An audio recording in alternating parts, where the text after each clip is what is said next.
Oke, teman-teman, jumpa lagi. Setelah tadi pagi, siang kita live untuk sidang pengadilan pajak ya, pengadilan pajak untuk PT Arion dari kasus Malang. Sekarang sebentar lagi kita akan melanjutkan persidangan pengadilan pajak untuk kasusnya KPP Taman Sari, teman-teman ya. Diduga oknum dari KPP Taman Sari yang kita gugat ke pengadilan. Jadi ini supaya teman-teman tahu saja ya, bahwa dalam pengadilan pajak itu ada dua macam yang bisa kita lakukan. Yang pertama adalah gugatan secara formil, kita menggugat formil. Yang kedua adalah banding ya. Banding itu banding atas apa? Banding atas keputusan keberatan dari Kanwil, gitu ya. Jadi teman-teman boleh melakukan upaya gugatan dan keberatan itu sekaligus bersamaan teman-teman ya. Tidak perlu dipisah, tidak perlu dibedakan, boleh bersamaan. Maksudnya di waktu yang berdekatan juga bisa gitu. Boleh simultan, tidak harus keberatan doang, kemudian atau gugatan doang itu tidak ya. Boleh juga secara simultan. Dan sejauh ini teman-teman, kita masih cukup percaya ya dengan pengadilan pajak. Pengadilan pajak adalah salah satu pengadilan yang menurut kita dan kita dengar itu cukup baik teman-teman ya, cukup baik sejauh ini, bahkan sangat baik loh ya. Pengadilan pajak itu kalau gua merasa sih jauh ya dari korupsi, jauh dari usaha-usaha yang orang-orang yang tidak benar gitu. Berbeda dengan pengadilan di tempat lain ya. Kalau kita lihat, pengadilan pajak itu masih sangat terpercaya, teman-teman. Kita lihat ya, ini adalah hari ini nih, hari tanggal 25 April, Kamis 25 April di Majelis 4B. Jadi ada banyak majelis dalam pengadilan pajak, ada majelis 3A, 3B, 4B, 4A, dan sebagainya ya. Kita lihat PT Karisma Inti Usaha, PT Mitra Logam, mungkin teman-teman nggak kenal ya. Di sini ada PT Dian Kencana, ada Indonesia Air Asia Extra, teman-teman. Nah, AirAsia kan adalah perusahaan oligarki ya, perusahaan besar, perusahaan luar biasa besar ya, AirAsia penerbangan, mereka pun mempercayakan permasalahan pajak mereka kepada pengadilan pajak. Mereka tidak menggunakan upaya-upaya negosiasi, upaya di bawah tangan, atau upaya-upaya korupsi yang di luar hukum, gitu loh teman-teman. Jadi pesan gue tuh sangat jelas ya, pesan gue kepada teman-teman semua, kalau kita mau mempermasalahkan masalah hukum, harus dengan hukum. Jangan dengan cara-cara yang di luar hukum. Gitu loh teman-teman. Maksud gue itu pesannya. Dan pada faktanya, banyak orang kok mempercayakan masalah hukum pajak mereka kepada pengadilan pajak. Artinya mereka percaya pada pengadilan pajak. Gitu loh. Bukannya menggunakan upaya-upaya yang aneh-aneh. Jadi teman-teman harus berhenti untuk berpikir ada cara-cara di luar hukum untuk menyelesaikan masalah hukum. Cara-cara di luar hukum itu maksudnya gimana? Contohnya cara-cara korupsi lah, kasih uang suap lah, negosiasi lah, yang aneh-aneh itu teman-teman ya. Hindarilah hal-hal seperti itu. Oke? Masalah hukum kita selesaikan dengan upaya hukum. Upaya hukum yang paling mungkin adalah pengadilan pajak. Pengadilan pajak itu sendiri bukanlah upaya terakhir, teman-teman ya. Masih bisa Anda upayakan yang namanya peninjauan kembali ke Mahkamah Agung kalau Anda kalah di pengadilan pajak. Gitu loh. Nah, buat teman-teman yang belum ingat atau lupa atau tidak ngikutin kasus gue, ini kasus mengenai KPP Taman Sari ya. Diduga oknum di KPP Taman Sari di mana pemeriksaannya berjalan dengan sangat cepat dalam waktu beberapa hari saja, kemudian tiba-tiba sudah ada SPHP, kemudian tiba-tiba ada pembahasan akhir. Dalam pembahasan akhir itu, gue hadir, tetapi gue tidak boleh menghadiri pertemuan pembahasan akhir. Nah, disitulah yang kita permasalahkan. Di mana, kalau tidak ada pertemuan pembahasan akhir, maka otomatis seharusnya pertemuan itu dianggap tidak ada. Nah, kemudian otomatis pemeriksaannya batal, alias SKPKB yang terbit itu seharusnya batal, gitu.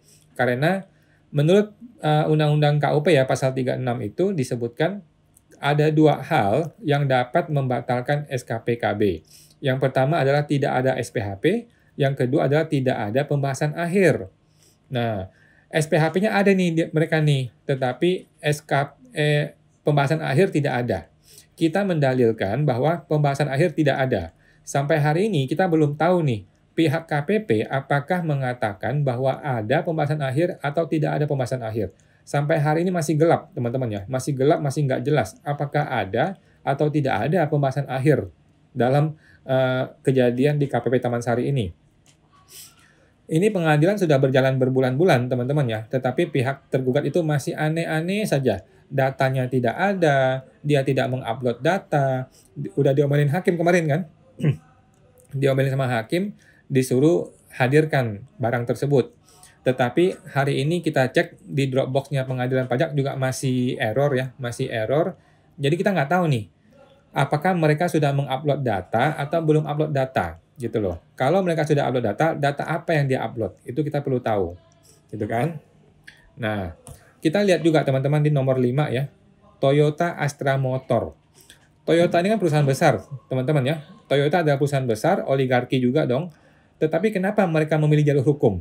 Kenapa mereka tidak memilih menyuap petugas pajak? Nah, ini karena kita masih percaya, teman-teman ya. Kita masih percaya dengan lembaga yudikatif yang namanya pengadilan pajak, gitu teman-teman. Kalau kita udah nggak percaya, ya udahlah, kita nggak usah gugat lah, kita kasih uang suap saja, gitu teman-teman ya. Tetapi justru karena kita percaya dengan pengadilan, perusahaan-perusahaan besar pun termasuk Astra Motor, Toyota, tetap menggunakan upaya hukum yang betul, sesuai dengan jalur hukum yang tersedia. Gitu loh teman-teman. Bayangkan, perusahaan sebesar Toyota Astra Motor saja bisa dinyatakan salah oleh si petugas pajak ya, oleh pemeriksa pajak, kemudian dia harus menempuh upaya hukum ke pengadilan pajak. Apalagi kita gitu loh. Mereka yang sudah serapi itu aja, sudah perusahaan sebesar itu aja masih bisa diobok-obok sama si oknum gitu ya. Apalagi kita gitu kan teman-teman. Nah, kita-kita ini yang masyarakat bodoh-bodoh ini, yang kecil-kecil ini, ya kita pun juga terpaksa menempuh upaya hukum ketika kita bertemu dengan si oknum pejabat pajak yang brengsek gitu teman-teman ya, yang penilaian hukumnya tidak ada, yang sewenang-wenang, yang melakukan perhitungan pajak yang suka-suka dia, tidak pakai hukum dan sebagainya. Jadi kita tidak perlu ngamuk-ngamuk di KPP, tidak perlu sampai melanggar hukum ya, tetapi kita menggunakan upaya hukum yang memang disiapkan dan disediakan dan diperbolehkan oleh oleh negara gitu teman-teman ya.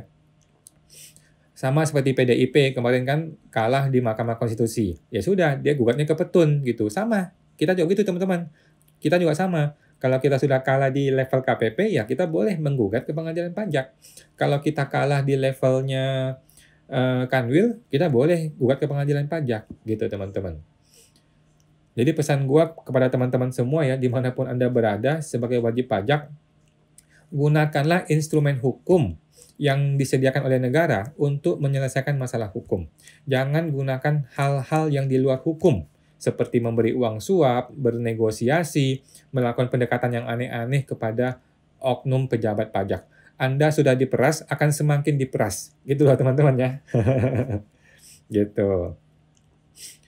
Hari ini tadi teman-teman sudah lihat ya di sidang gua sebelumnya, tadi bersama PT Arion, lumayan seru ya. Kita menghadirkan seorang ahli, Bapak Alessandro Rey, yang sangat luar biasa ya, seorang doktor ya, seorang dokter memberikan keterangan ahli dan sangat mencerahkan kepada kita semua ya, di mana beliau mengatakan negara Indonesia adalah negara hukum berdasarkan Undang-Undang Dasar Pasal 1 Ayat 3. Bagaimana bisa ceritanya Indonesia mengatakan bahwa dirinya adalah negara hukum? Ada sejarahnya teman-teman ya, di mana kita mengacu kepada berbagai peraturan-peraturan yang sudah ada di luar negeri. Seperti di Belanda, kita kan mengacu ke Belanda ya, di mana hukum adalah tonggak utama. Hukum adalah yang namanya sebagai panglima tertinggi dalam sebuah negara. Nah, mengutip dari negara-negara tersebut, negara kita pun sama. Negara kita pun menggunakan cara-cara yang sama, yaitu kita menggunakan upaya hukum apabila ada perdebatan mengenai suatu kejadian atau peristiwa hukum. Nah, oleh karena itu, semua yang terjadi di dalam negara Kesatuan Republik Indonesia ini yang berhubungan dengan perilaku hukum, yang berhubungan dengan akibat hukum, maka harus diselesaikan sesuai dengan undang-undang, sesuai dengan hukum, bukan dengan cara suka-suka hatinya si oknum pejabat, gitu loh teman-teman ya. Begitu loh maksudnya. Jadi, tadi Pak Re mengatakan sebagai ahli ya di dalam pengadilan pajak bahwa kalau hukum itu dilanggar kemudian tidak ada sanksinya, maka batallah pasal Undang-Undang Dasar itu. Batallah yang mengatakan kita ini adalah negara hukum gitu loh. Justru gara-gara ada pasal di Undang-Undang Dasar yang mengatakan kita negara hukum, makanya kita ini adalah negara yang berlandaskan pada hukum. Artinya semua permasalahan yang menyebabkan akibat hukum itu harus diselesaikan dengan penyelesaian hukum, gitu loh.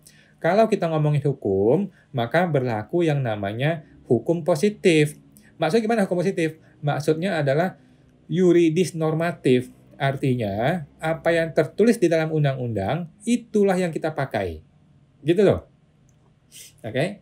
Jadi, undang-undang tidak boleh dibuat secara sewenang-wenang. Undang-undang tidak boleh ditafsirkan secara sewenang-wenang. Undang-undang itu haruslah mengikuti apa yang tertulis begitu apa adanya. Nah, begitulah seorang warga negara maupun pejabat bertindak dan berperilaku di dalam negara hukum, yaitu mengacu kepada yuridis normatif. Artinya, apa yang tertulis di dalam hukum, itulah yang kita pakai. Gitu loh teman-teman ya. Nah, sekarang masalahnya apa sih yang terjadi dengan kasusnya KPP Taman Sari ini? Nah, kasusnya seperti ini. Sebentar, ini gue keluarin deh. Begini teman-teman ya. Jadi ada PR dari sidang sebelumnya, dari majelis hakim ya, PR dari majelis hakim pada sidang sebelumnya. Ini gua ada 3 sengketa. Sengketa pertama mengenai pengukuhan PKP jabatan ya. Pada sidang sebelumnya itu hakim minta KTP asli dari Ibu Feli, yaitu penggugat. Karena kan gua kuasa nih, gua hanya kuasa hukum. Dari Ibu Feli selaku penggugat itu diminta kartu KTP-nya. Nah, ini sudah gua siapkan dan nanti kita akan tunjukkan kepada hakim. Nah, untuk tergugat, banyak PR-nya nih. PR pertama adalah dia mesti menunjukkan yang namanya bukti kirim pos SPPKP-nya. Jadi, kapan pengiriman SPPKP-nya akan menjadi tanggal sebagai acuan untuk mengajukan gugatan pengadilan pajak. Gitu loh teman-teman ya. Karena pengadilan pajak itu kan memberikan jangka waktu 30 hari untuk kita melakukan gugatan pengadilan pajak. Nah, bukti pos ini sangat penting sekali ya. Kemudian kertas kerja pemeriksaan KKP ya. Ya, kertas kerja pemeriksaan itu juga sangat penting sekali karena sejauh ini kita tidak tahu apakah ada pemeriksaan atau tidak ada pemeriksaan gara-gara terbitnya yang menyebabkan terbitnya SKP ini. Gitu loh. SPPKP ini ya. Nggak jelas. Kemudian LKP, lembar kerja penelitian. Ini permintaan hakim ya kepada si tergugat. Gitu. Bagaimana sih lembar kerja penelitian yang menyebabkan terbitnya SPPKP ini? Ini kita perlu uji, ada atau tidak ada. Nah, kemudian risalah pembahasan akhir. Nah, sebuah pemeriksaan itu harus ada pembahasan akhir. Risalahnya mana? Ikhtisarnya mana? BA-nya mana? Ini perlu ditunjukkan ke pengadilan dan sudah diminta oleh hakim. Kemudian, rekaman audiovisual pembahasan akhir juga diperlukan. Nah, ini juga belum diketahui ada atau tidak ada. Masih belum jelas nih statusnya. Kemudian, kita mendalilkan ya bahwa SPPKP ini terbit tanpa ada data apapun yang sudah teruji secara akademis. Kalaupun ada, maka fakta bahwa data itu tidak diberikan adalah pelanggaran AAUPB ya, asas-asas umum pemerintahan yang baik. Kemudian, tidak ada pemberitahuan informasi apapun kepada wajib pajak sebagai dasar terbitnya PKP ini. Gitu. Sehingga tidak ada kesempatan bagi wajib pajak untuk membela diri. Ya suka-suka dia lah kalau begitu ya. Sewenang-wenang dong kalau gitu caranya. Matilah kita digituin sama si oknum. Nah, yang ketiga, PKP terbit tanpa ada kepastian hukum. Hanya 1 lembar doang, tidak ada lampiran. Waduh, Kita dinyatakan PKP memberikan akibat hukum, tetapi kita tidak dikasih tahu apapun mengenai terbitnya PKP ini. Itu namanya sewenang-wenang, matilah kita digituin. Ya toh? Kemudian tidak ada edukasi kepada WP pada saat sebelum atau pada saat terjadinya atau setelah terbitnya PKP jabatan. Dia nggak perlu ngajarin lu ngapa-ngapain, bagaimana prakteknya, terus apa konsekuensi yang nggak dikasih tahu. Lu cuma disuruh dikasih satu PKP jabatan. Selanjutnya lu ngurus sendiri. Kalau nggak ngurus, lu kena denda. Waduh, cilaka bos kalau negara memperlakukan warga negara dengan cara seperti itu ya. Kemudian tidak ada pemeriksaan apapun yang menjadi dasar terbitnya SPPKP ini, gitu loh, yang diberitahukan kepada WP. Nah, kita mau tanya, apakah ada pemeriksaan yang menjadi dasar terbitnya PKP ini? Kalau ada, kita minta, gitu loh. Kemudian, tidak ada LHP, KKP, SPHP, pertemuan akhir pembahasan akhir, kita minta dihadirkan jika ada, gitu ya. Fakta bahwa data ini tidak diberikan adalah pelanggaran prosedur atas informasi publik ya.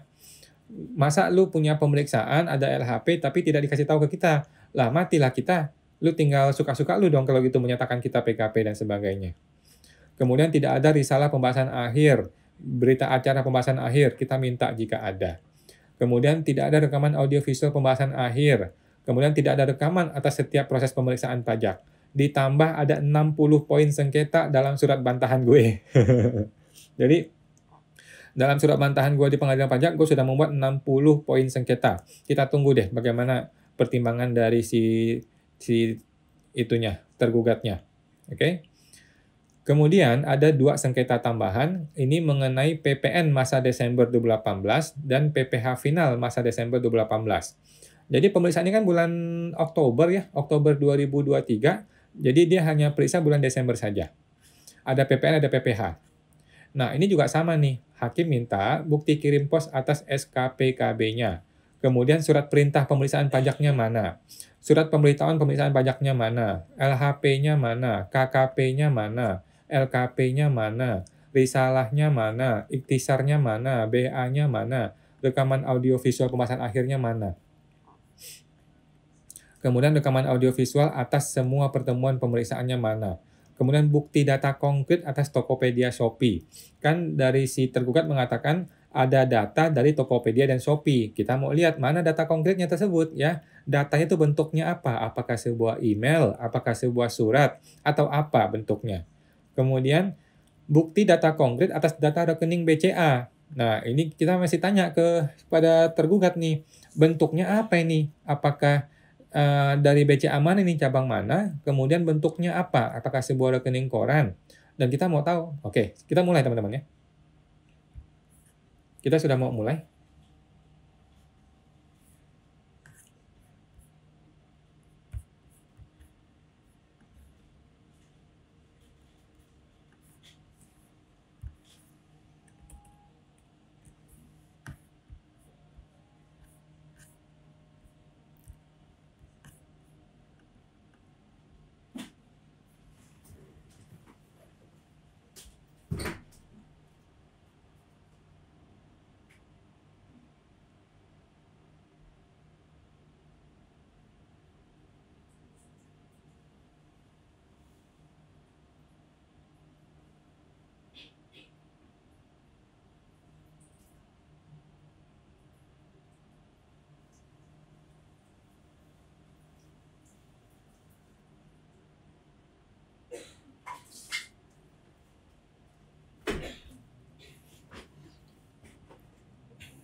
sidang pemeriksaan Recording in progress. yang diajukan oleh penggugat atas nama Ferry Anastasia yang diajukan di penggugat siapa yang hadir? Saya Fungsiawan, Yang Mulia. Dari tergugat siapa yang hadir? Yang Mulia dari DPP Jakarta Barat diwakili Rofikan Septi. Baik, kita melanjutkan sidang kita ya. Ini ada tiga. Suaranya kurang jelas. Ya, apakah belum jelas? Baik, yang Mulia. Sudah cukup. Dekat mungkin. Gimana? Sudah dekat? Sudah cukup? Cukup yang Mulia. Iya. Baik, kita melanjutkan sidang kita.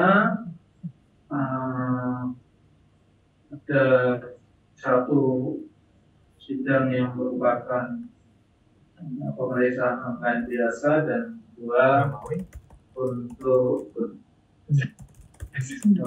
kita sudah menetapkan ekspor di dan lebih lanjut mengenai apa yang kita periksa ini melanjutkan apa yang kita bahas pada sidang sebelumnya. Untuk penggugat ya, kemudian kalau nggak salah hasil minta ditunjukkan KTP aslinya bisa disampaikan. Ada Yang Mulia, berikut Yang Mulia. Iya, aku sih udah lihat. Siap. Coba Pak. Terima kasih Yang Mulia. Nah, kita melanjutkan pembahasan kita mengenai permasalahan yang jadi sengketa. Ya, dalam hal ini kita sudah mendapatkan pemaparan dari para pihak yang terkait dengan adanya penerbitan NPWP, kemudian hal-hal yang terkait dengan kewajiban dari penggugat. Nah, untuk itu sebelumnya para pihak sudah menyampaikan kronologinya. Untuk kesempatan kali ini majelis ingin mendapatkan informasi mengenai kalau mungkin ada yang ingin menyampaikan penjelasan tambahan ya, itu nanti akan diberikan kesempatan. Tapi sebelumnya dari pihak tergugat ya, majelis ingin menanyakan mengenai prosedur dalam penerbitan ya, surat pengukuhan pengusaha kena pajak, kemudian data-data atau bukti-bukti apa yang dapat disampaikan oleh tergugat sebagai dasar untuk menerbitkan surat pengukuhan pengusaha kena pajak. Silakan tergugat terlebih dahulu. Baik, terima kasih Yang Mulia atas kesempatannya terkait dengan surat pengukuhan pengusaha kena pajak yang kami terbitkan. Pada dasarnya didasari oleh adanya bukti konkret sebagaimana kami temukan di dalam sebagaimana kami sudah jelaskan di dalam laporan pengukuhan pengusaha kena pajak dimaksud. Bukti konkret atas adanya penghasilan yang diterima oleh penggugat menjadi dasar kami menerbitkan surat pengukuhan PKP yang mulia. Tersebut yang menjadi utama yang mulia. Kemudian pada dasarnya kami sudah melayangkan surat SP2DK yang mulia sebelumnya untuk memberikan kesempatan pada penggugat untuk mengklarifikasi atas kegiatan usaha yang dilakukan. Namun hal tersebut tidak mendapatkan respon yang sebagaimana mestinya, dan pada akhirnya kami menerbitkan SPPKP, kemudian melakukan pemeriksaan materi atas penghasilan dan kewajiban PPN yang harus dipungut yang mulia. Sehingga pada akhirnya terbit SKPKB dan SKPKB dan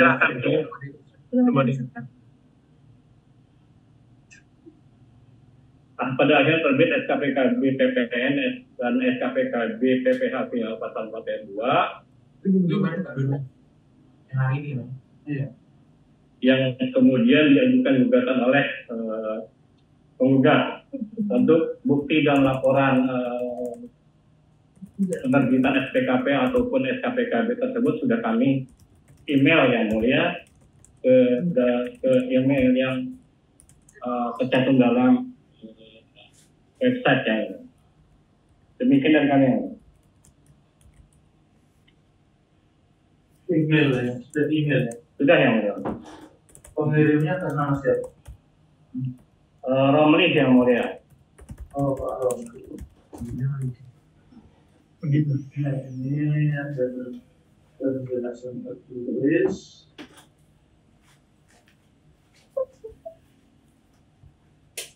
Ini sedang saya gangguan ya.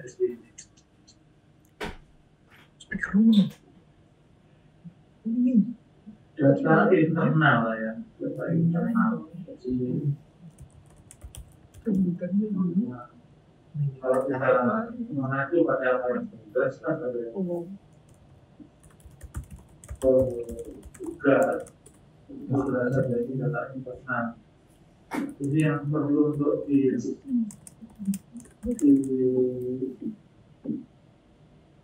dijelaskan lebih lanjut ya. Data internalnya apa ini? Ini di tanggapan Anda belum ada, sepertinya belum ada ini.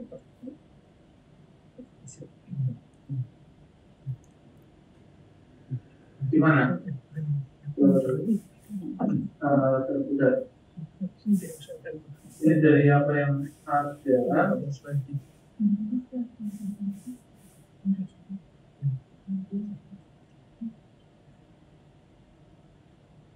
Ada data marketplace di tahun 2018 IOC mempunyai penghasilan dari penjualan di toko retail di lower. Namun SPNP tahun 2018 berstatus nihil. Kemudian IOC melaporkan tahun 2000 di tahun 2023 SPNP di tahun 2019 sampai 2022 ya, tetapi akhirnya nihil. Kemudian dalam periode sejak dibuatkan dalam kurun waktu ya, Little Belower berubah menjadi Little Super Plus dan nama toko berubah ya. Namun di sini ya tergugat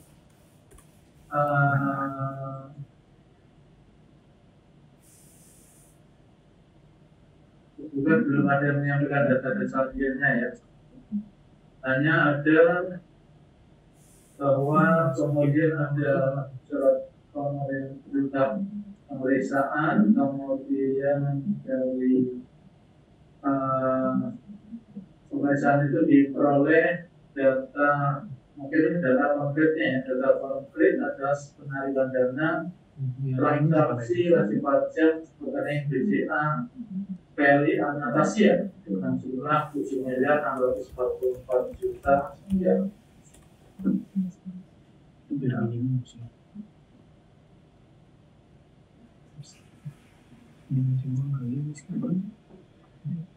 Data konkretnya hanya itu ya tergugat.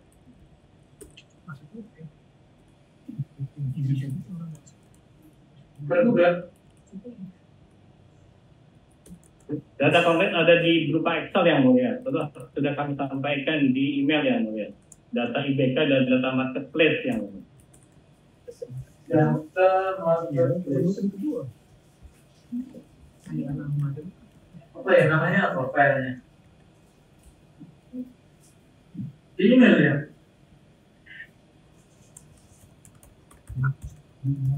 Halo Pak Rondi.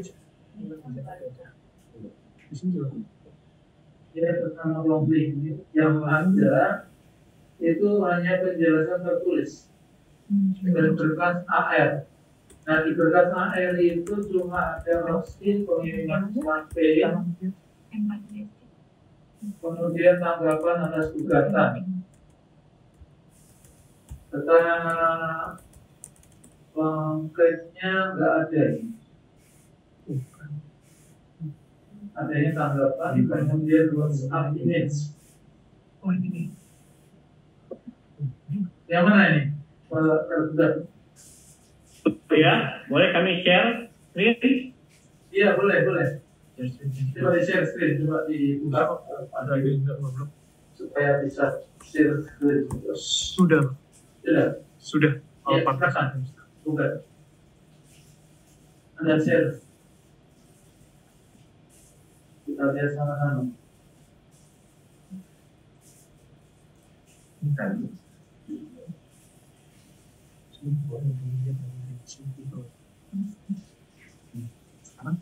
Nah ini bukan ini buat dia. Kok layarnya beda? Di mana? Ada nama tertulis yang ada buka. Oh ini. Tunggu aku lagi lihat.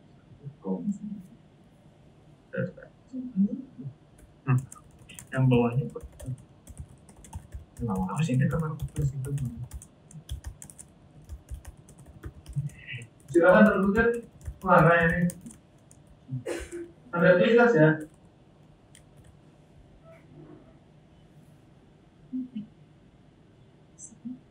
Oh, di bawahnya ada nih.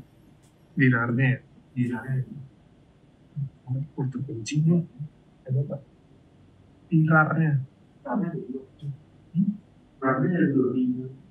Coba ini.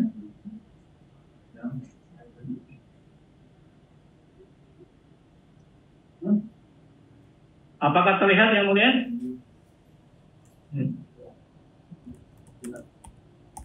Sudah. Ini ya.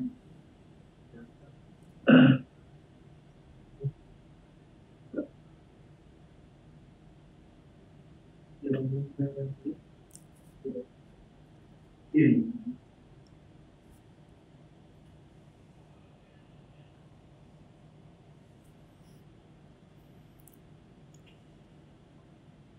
Yang apa ini? Filenya namanya apa ini? Tadi. Data marketplace ya? Betul ya, mulia? Iya. Silakan dijelaskan di datanya bagaimana cara membacanya. Ini data Excel yang mulia terkait dengan kegiatan usaha yang dilakukan oleh penggugat. Data yang kami terima adalah sebagaimana tertampil. Kemudian kami mengolah atas total penjualan yang mulia. Di situ ada nilai satuan, nilai penjualan dan nilai totalnya yang mulia.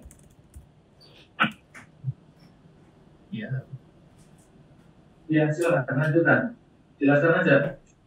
Kemudian data ini kemudian kami juga ada data lain yang yaitu data IBK, dan untuk pengolahannya kami ada di laporan PPH dan PPN yang mulia. Ya, kemudian kami tindak lanjuti dengan penerbitan SKPKB PPN dan SKPKB PPH yang mulia, PPH final. Apakah kami perlu tampilkan laporan PPH atau PPN-nya yang mulia? Laporannya namanya apa? Laporan kan ini ada Laporan 301 rektif yang mulia. 301. Ya, betul yang mulia. Yang itu ya? Betul yang mulia. Coba Anda klik yang ya, ini majelis sudah bisa buka ini. Untuk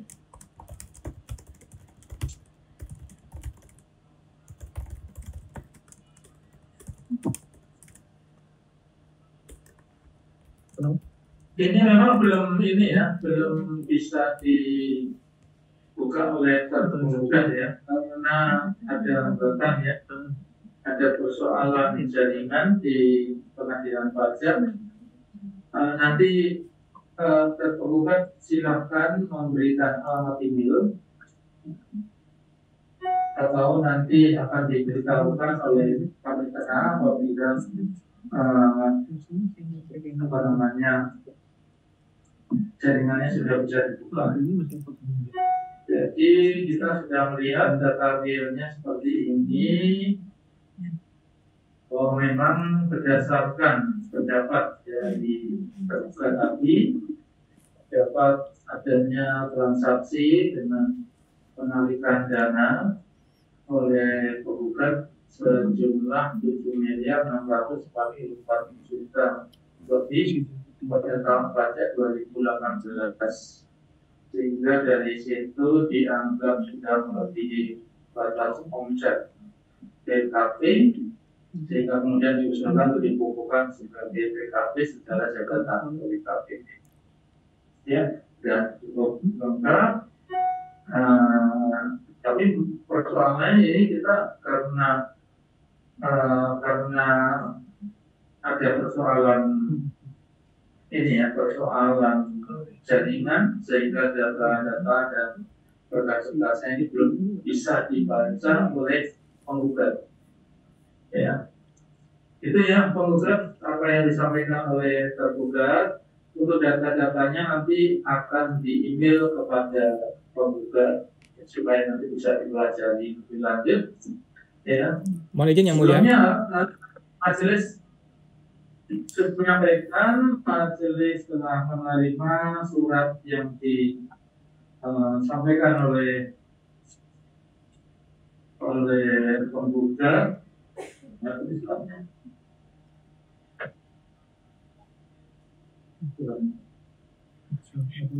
Mohon izin yang mulia, saya perlu menanggapi file Excel tadi. Boleh, silakan. Tergugat, sekarang Anda diberikan kesempatan untuk memberikan tanggapan. Silakan. Oke, jadi mohon izin, saudara tergugat, bolehkah kami tahu data itu didapatnya dari mana, kapan, diberikannya, dan bentuknya seperti apa? Apakah sudah Excel seperti itu atau bagaimana?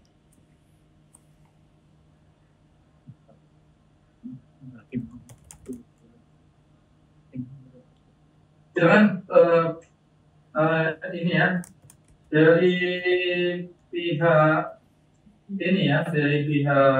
penggugat menanyakan seperti itu. Namun dalam sidang kita memang di sini yang menjadi permasalahan bukanlah penjelasan seperti itu. Jadi majelis rasa pihak penggugat nanti ini saja menanggapi apa yang menjadi data-data itu. Kalau memang dirasa data itu tidak benar, Anda bantah, ya.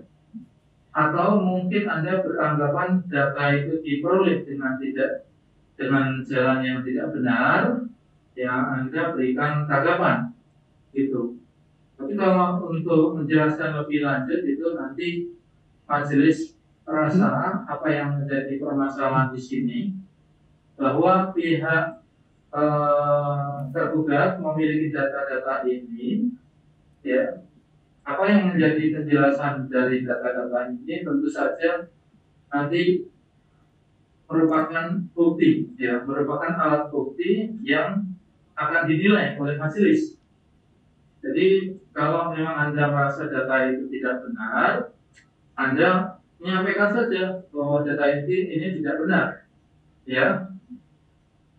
Majelis rasa itu ya. Jadi kalau tapi dipulangkan lagi kepada pihak tergugat. Apabila tergugat ingin menanggapi, silakan. Jadi kalau menurut majelis yang disampaikan oleh tergugat tadi sudah merupakan alat bukti, tetapi penilaiannya akan dilakukan oleh majelis apakah itu merupakan hal yang sudah jelas atau tidak. Akan tetapi nanti tergugat boleh saja Anda menanggapi atau tidak. Silakan tergugat. Bagaimana? Jawabannya bagaimana kalau dari pertanyaan itu? Mohon izin yang mulia, mungkin sedikit informasi saja yang mulia. Pada dasarnya sesuai dengan pasal 35A terkait dengan data pihak ketiga, seluruh data instansi, lembaga, asosiasi dan pengusaha-pengusaha lainnya yang ada di Indonesia mempunyai kewajiban untuk melaporkan data terkait perpajakan yang termasuk juga pihak dari penyedia layanan dalam hal ini Shopee ataupun marketplace lain yang mulia. Saya rasa cukup yang mulia terkait dengan informasi tersebut. Bagaimana kami memperoleh data tersebut. Demikian yang mulia penjelasannya. Iya, jawabannya seperti itu ya. Jawaban dari pihak tergugat. Itu silakan, penggugat bagaimana lagi? Ada yang ditanyakan? Baik yang mulia. Jadi itu mohon maaf sama sekali tidak menjawab sama sekali. Kita perlu tahu ini dari PT Tokopedia kah, PT Shopee Indonesia kah, itu sama sekali tidak dijawab. Dan tadi di Excel itu kalau juga dari ini ya penggugat ya, ini majelis kebetulan ya mohon maaf ini kita sedang ada persoalan jaringan sehingga datanya mungkin belum bisa diterima oleh penggugat karena belum yang bisa buka ini memang karena email. Jadi nanti data-datanya ini nanti akan diteruskan kepada penggugat. baik Ya, yang mulia. atau nanti kalau sudah Dropbox-nya itu teksturnya sudah bisa diakses, nanti bisa dibuka juga langsung oleh penggugat. Tapi data yang kebetulan masih sudah membaca di sini, data bersumber dari Shopee dan Tokopedia. Baik yang mulia, kalau gitu saya mau bertanya, kenapa data ini tidak pernah diberikan kepada wajib pajak? Apakah sengaja disembunyikan atau bagaimana? Iya, jangan tergugat. Anda apakah sudah menyampaikan data itu kepada penggugat, ya, kepada wajib pajak, ya? Mohon izin yang mulia. Mohon izin yang menanggapi yang mulia. Pada dasarnya, ketika dilakukan penyampaian SP2DK, di situ ada peluang bagi wajib pajak memperoleh penjelasan dari kami.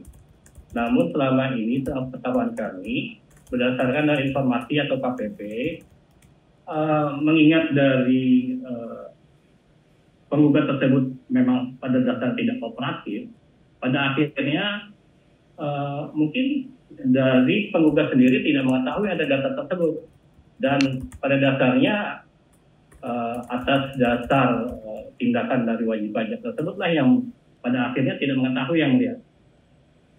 Pada dasarnya kami ingin mengklarifikasi yang mulia ketika pada saat penyampaian SP2DK tersebut. Namun hal tersebut diabaikan oleh penggugat. Demikian menurut kami yang mulia. Mohon maaf. Biasanya seperti itu. Jadi Mohon maaf yang mulia. Tapi tidak datang. Bagaimana? Semua bukan. Mohon maaf yang mulia. Tadi pertanyaan saya masih belum terjawab. Jadi apakah tergugat mengakui bahwa data itu tidak pernah diberikan kepada tergugat, baik melalui SP2DK ataupun tidak melalui SP2DK? Bisa diulang pertanyaannya? Jadi pertanyaannya adalah apakah tergugat mengakui bahwa data tersebut tidak pernah diberikan baik melalui SP2DK ataupun tidak melalui SP2DK? Gimana nih tergugat, silakan dijawab. Selama izin yang mulia terkait dengan teknis pelaksanaan di lapangan, informasi tersebut ada di KPP ataupun AR yang bersangkutan yang mulia. Kami hanya mengetahui detail global penyampaian ataupun kejadian secara yang ditanggapi melalui persurat yang mulia. Setelah yang mulia ataupun pengadilan memanggil, kami bersiap untuk menghadirkan yang mulia. Iya. Jadi bagus, nanti silakan akhirnya dihadirkan ya di sidang berikutnya. Jadi nanti untuk bisa memberikan penjelasan yang lebih lengkap. Namun perlu ditanyakan juga oleh majelis ya, tergugat ketika mengirimkan SP2DK apakah hanya surat panggilan begitu saja, ataukah data-datanya sudah disertakan? Mohon izin yang mulia untuk menjawabnya pada sidang berikutnya terkait dengan hal tersebut, karena secara teknis kami tidak menguasai. Oh gitu. Baik, kemudian seperti itu ya. Jadi tambah lagi yang mulia. Mohon izin. Lebih lanjut oleh AR, bagaimana? Baik, terima kasih kepada tergugat bahwa akan menghadirkan AR-nya. Kita akan tunggu nanti di sidang berikutnya. Sekarang terakhir mengenai ini. Tadi kan ada data. Data itu mengalami perjalanan kan. Nah, pertanyaan saya, apakah data ini sudah diuji melalui sebuah pemeriksaan resmi? Kalau ada, itu pemeriksaannya tanggal berapa? Apakah surat pemeriksaan itu tersebut diberikan kepada wajib pajak? Apa kemudian ada SPHP-nya? Atau bagaimana? Kalau tidak ada, kemudian bagaimanakah metode pengujian untuk menguji data tersebut? Terima kasih, yang mulia. Iya, jadi nanti mungkin ya masih menambahkan dulu ya, bahwa di sini nanti ada dokumen-dokumen yang terkait yang sudah disampaikan, harusnya sih masuk ke dalam Dropbox ya, dan tidak ekspor kita, tapi karena tadi sudah dijelaskan ada persoalan jaringan. Nah, data-data itu nanti akan diteruskan ke email dengan Ferli@655@gmail.com. Nanti kalau Anda kuasa hukumnya ingin menambahkan alamat email lain, boleh. Nanti silakan Anda ketik di situ di Dropbox ya. Nanti supaya bisa ini ya, bisa ditebuskan jadi di sisi kepada selain dari nama alamat email resmi yaitu ferli@655@gmail.com, nanti Pak Pungsiawan juga boleh menambahkan alamat email lain yang akan didaftarkan untuk mendapatkan berkas-berkas yang terkait dengan pemeriksaan oleh tergugat. Baik, yang mulia. Kalau gitu mohon maaf. Kalau gitu mohon maaf, saya minta yang simpel saja. Pertanyaannya, apakah data tersebut telah diuji melalui pemeriksaan atau tidak ada pemeriksaan? Jadi cukup dijawab ya atau tidak saja, yang mulia. Apakah ada pemeriksaan resmi atas data tersebut? Tergugat. Sudah dilakukan pemeriksaan yang mulia, dan sudah diuji. Sudah dilakukan pemeriksaan ya. Baik, ini sudah ada. Kalau berdasarkan apa yang ada di sini, ini ada laporan ya, laporan hasil pemeriksaan ini penggugat ya. Anda nanti bisa dimulai sekarang, Pak Gil. Alamatnya Pak Pungsiawan ada nggak di situ yang ada di Tasik? Adanya yang Ferli, Pak. Iya. Yang terdaftar yang Ferli Anatasi. Pungsiawan bisa menuliskan alamat ada. Dicek. Ada kotak dialog chat di situ. Tolong diketik alamat email Anda supaya bisa masuk langsung. Hari itu nanti Anda bisa ngecek semua berkas-berkas yang dikirimkan oleh tergugat. Di situ ada termasuk di sini ada laporan hasil pemeriksaan pajak.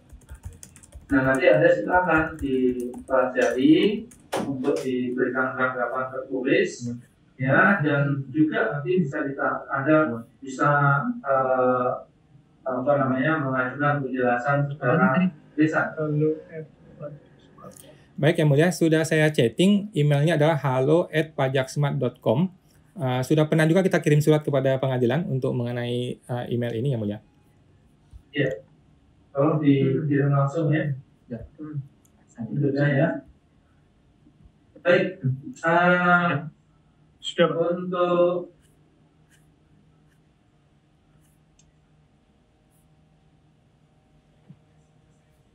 ya, baik, untuk dokumen-dokumen nanti silakan dipelajari ya, penggugat ya. Anda sebagai kuasa hukum punya hak untuk memberikan tanggapan, memberikan bantahan terhadap apa yang sudah dilakukan dan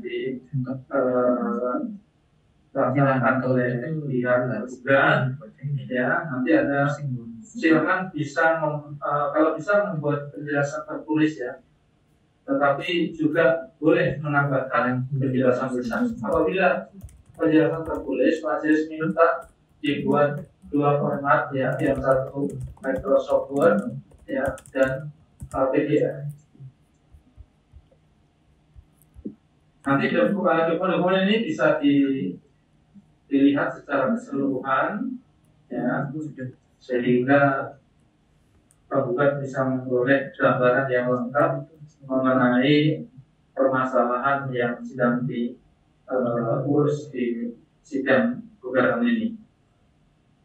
Silakan penggugat, ada yang mau disampaikan lagi? Baik, terima kasih Yang Mulia. Saya akan menunggu emailnya dan kita akan pelajari. Kemudian di persidangan berikutnya kita akan bikin tanggapan tertulis untuk data tersebut. Nah, kemudian saya mau izin, kita mau menghadirkan ahli Yang Mulia secara offline di Jakarta.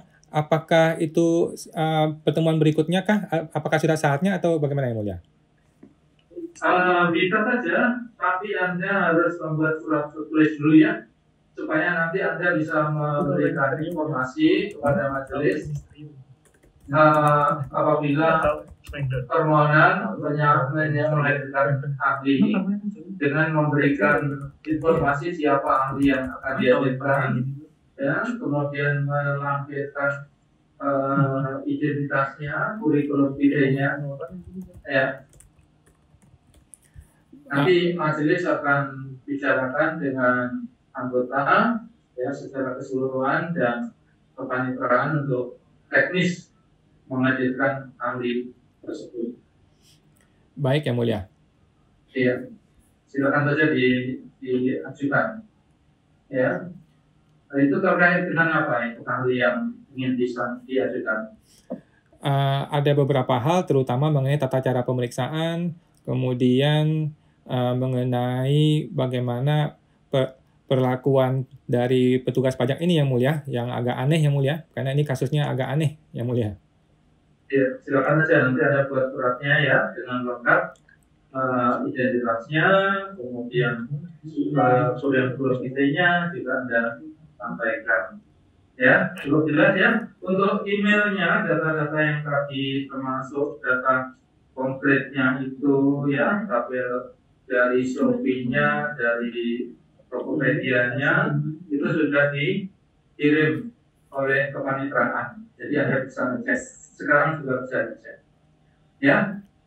Sebelumnya majelis, di sini ada alamat email halo@pajaksmart.com. Ya. Betul Yang Mulia. Sudah masuk Yang Mulia. Iya. Kemudian majelis sekedar menjelaskan bahwa majelis telah menerima surat dari penggugat ya, dari penggugat kuasa hukum ya, tentang peringatan terhadap upaya tergugat mencoba membelokkan substansi persidangan pada sengketa yang diajukan nomor sekian. Ya, ini majelis sudah membaca dan majelis akan memperhatikan. Jadi jangan khawatir, pengadilan pajak merupakan lembaga yang imparsial, ya, tidak merupakan bawahan atau subordinasi dari Direktorat Jenderal Pajak. Jadi apabila ada keluhan-keluhan, silakan saja disampaikan. Majelis akan selalu memperhatikan masukan-masukan baik dari pihak penggugat maupun tergugat. Ya, baik, sidangnya akan ditunda. Namun sebelumnya ini ada sengketa yang sudah harus jatuh tempo pada tanggal 15 Mei, sehingga dengan kuasa pasal 81 ayat 4 majelis memperpanjang jangka waktu pemeriksaan gugatan pajak Feli Anastasia nomor berkas 01133-99/2023. Untuk yang kita tunda dilanjutkan kembali pada tanggal 16 Mei ya, dilanjutkan kembali pada tanggal 16 Mei 2024. Ya, ya surat apa itu? Oh iya, surat pengajuan ahli tolong diajukan sesegera mungkin ya persiapannya. Baik, Yang Mulia. Jadi apabila silakan apabila ingin memberikan penjelasan tambahan di email ya, juga untuk surat kesempatan dikirim terutama email. sidang berikutnya adalah untuk pihak penggugat menanggapi apa yang sudah disampaikan oleh tergugat di email. Untuk dokumen-dokumen nanti masih minta disampaikan email terlebih dahulu ya supaya lebih cepat ya. Penggugat. Baik, Yang Mulia. Mohon izin Yang Mulia, emailnya kemana Yang Mulia? Email nanti akan di chat chat juga di situ bisa dibaca, sedang diketik oleh staf panitera. Baik, Ya, Yang Mulia. di situ Siap. sudah saya bacanya. Silakan nanti di email dan fisiknya juga di ya. Baik, Yang Mulia. Untuk sidangnya kita tunda secara keseluruhan semuanya pada tanggal 16 Mei 2024 dan sidang hari ini untuk pemeriksaan gugatan pajak Peri Anastasia ditutup. Terima kasih Yang Mulia. Terima kasih Yang Mulia.